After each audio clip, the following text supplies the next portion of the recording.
এত সৎকা সবাই দিছো এই জন্য আমি আন্তরিকভাবে তোমাদের সবাইকে ধন্যবাদ জানাচ্ছি। আয়োজনটা খুব অসাধারণ হয়েছে, কারণ এটা হঠাৎ করে হয়েছে তো আমরা বন্ধু কিছু বলো, এখন তুমি কিছু বলো। আগে খাই নাই পরে খাও। না না এখন একটা লজ্জা একদম মানে পঞ্চমুখ বন্ধু তুমি কিছু বলো। এখানে যারা কঠোর পরিশ্রম করে আমাদের এই আয়োজন করেছে তাদেরকে অসংখ্য ধন্যবাদ। বেচালার জীবনে এই যে রান্না খাওয়াইছে খুব ভালো রান্না হয়েছে, এর থেকে বেশি কিছু আমি বলবো না। অসংখ্য ধন্যবাদ। এই যে এ হচ্ছে কি, এ হচ্ছে নিরামিষ বুঝি, মানে এতগুলা মানুষ খাইতে আছে এই ভিতরে এই ব্যক্তি খালি ঠিক আছে নিরামিষ।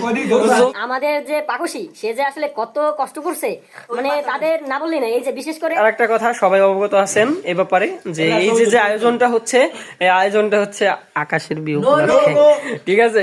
তো ছোট করে বললাম একটু প্রবলেম আছে এর জন্য। সে লুকোচুরি করতেছে আপনাদের সাথে।